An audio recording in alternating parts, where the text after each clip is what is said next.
Dollar क्या है, इसकी वैल्यू क्यों हुई। अक्सर लोगों को पता भी नहीं होता कि अमेरिकन आर्टिकल 1 के सेक्शन 8 में लिखा है कि कांग्रेस के पास पैसे को रेगुलेट करने की और वैल्यू देने की पूरी ताकत है और इसके अलावा ये कोई और अथॉरिटी इस्तेमाल नहीं कर सकती।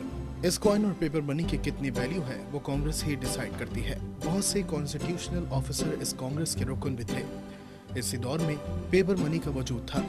जॉन एडम्स और जॉर्ज वॉशिंगटन ने पेपर मनी की फाउंडेशन की बुनियाद रखी। अप्रैल 1792 में एक्ट कॉइन एज पास हुई, जिसमें पैसे और कॉइन्स की रेगुलेशन की गई। इस लॉ ने अमेरिका के पैसे को क्रिएट किया। इसी लॉ में सबसे पहले डॉलर के बारे में लिखा था, जिसमें 371 ग्राम चांदी मौजूद होना जरूरी था। इसी में से फिर हाफ डॉलर यानी आधा क्वार्टर यानी 1/4 डॉलर, जिनमें चांदी की मिकदार मौजूद होना जरूरी थी। इसी एक्ट में मजीद ईगल का भी जिक्र मौजूद था, जो 10 डॉलर के बराबर की करेंसी थी।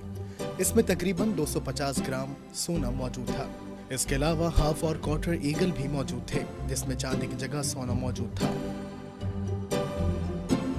डॉलर की लीगल मानी वो सिक्का या पैसा जो एक चांदी का बना हुआ हो, जिसकी कीमत 100 सेंट और हिस्सा 1/10 ईगल का हो। कॉइन ईगल जो कि सोने का सिक्का है, जिसकी कीमत 10 डॉलर के सिक्कों के बराबर थी, इसको मनी लॉफुल कहा जाता है। अमरीकी तारीख के 8 साला दौर में यही पैसा इस्तेमाल होता था। अमरीकी आइन के पहले आर्टिकल 1 के 8वें हिस्से में लिखा है कि कोई स्टेट अपने तौर से कॉइन्स और पैसे नहीं बना सकती और कर्ज देना या उतारना भी सोना और चांदी के सिक्कों के अलावा नहीं हो सकता, जिसे बिल्स ऑफ क्रेडिट का नाम दिया जाता है, जिसका मतलब किसी कागज पर कर्ज की कीमत लिखकर पैसे के तौर पर इस्तेमाल करना है।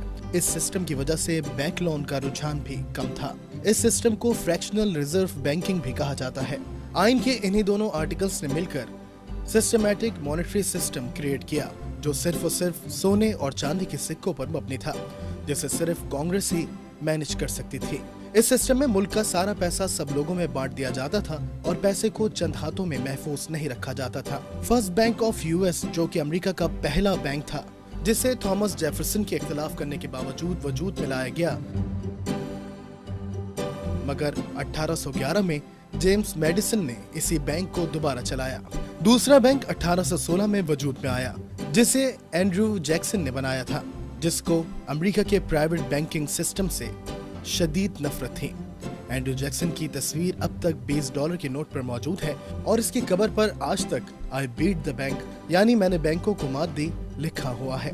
1850 में कैलिफोर्निया में सोने की दरियाफ्त हुई तो 2 और कॉइन्स वजूद में आए ताकि सोना पूरे मुल्क में बांटा जा सके और पावर्ड वेल्थ का सिस्टम डिसेंट्रलाइज्ड हो सके। 1861 में सिविल वॉर को फाइनेंस करने के लिए कागज के पैसे बनाने का फैसला किया। बाद में कॉइन्स को ग्रीन बेल्ट से तब्दील कर दिया गया। इनको सिर्फ डॉलर ही नहीं बल्कि सेंट की जगह भी इस्तेमाल किया जाने लगा।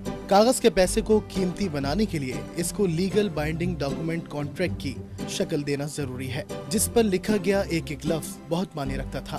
कागज के नोट एक ऐसी स्टेटमेंट के तौर पर इस्तेमाल होने लगे, जिसके बदले में वॉशिंगटन में मौजूद बैंक से आपको चांदी वाले डॉलर के सिक्के मुयस्सर होते, लेकिन साथ साथ इस सिस्टम की वजह से डॉलर की कीमत में बहुत कमी आई। 1886 में नोट सर्टिफिकेट इशू हुए, जो कि नोट की शक्ल में थे, जिस पर लिखा था कि इस नोट के बदले में ट्रेजरी में इतने ही सोना चांदी के सिक्के डाले जा रहे हैं। अब तक पैसे की 4 किस्में बन चुकी थीं। सोने चांदी के सिक्के, जो कि लॉफुल यानी जायज पैसा था, सर्टिफिकेट जो कि इन सिक्कों की कागजी शक्ल थी, पब्लिक डेबिट जो कि मांगने पर सिक्कों से तब्दील हो सकते थे, और बैंक नोट जो कि बैंक आपस में एक्सेप्ट करते थे। सन 1914 में फेडरल रिजर्व सिस्टम वजूद में आया, जिसकी बिना पर फेडरल रिजर्व नोट वजूद में आए। गवर्नमेंट सेक्शनल बैंक्स नोट ने इसके बदले में सोने चांदी के सिक्कों का इजरा किया। 1932 में सोने और चांदी के सिक्कों की प्रोडक्शन खत्म हो गई और फेडरल नोट की प्रिंटिंग बढ़ा दी गई और डॉलर की वैल्यू ऐसी गिरी कि मंजूबत न हो सकी। 1957 में आखिरी सिल्वर सर्टिफिकेट प्रिंट किया गया। इस दौर में नोट इतने कॉमन हो गए थे कि लोगों को पता भी नहीं चल सका और सिल्वर सर्टिफिकेट खत्म हो गए। JFK ने 1963 में दोबारा सिल्वर सर्टिफिकेट छापने का बिल बनाया, मगर ये बिल पास होने से पहले ही JFK को मार दिया गया और बात दब गई। डॉलर की सर्कुलेशन बढ़ती गई, मगर इसकी असल कीमत सोने चांदी के सिक्कों की तब्दीली के साथ ही खत्म हो गई।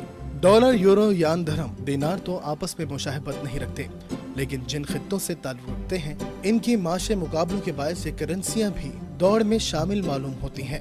आलमी माशी सबकत ही मुस्तकबिल की फातेह करेंसी का फैसला करेगी कि कौन किस पोजीशन पर है। फिलहाल आलमी मीडिया पर डॉलर के लिए किया गया प्रोपेगेंडा ही बेहतरी का एहसास दिलाता है।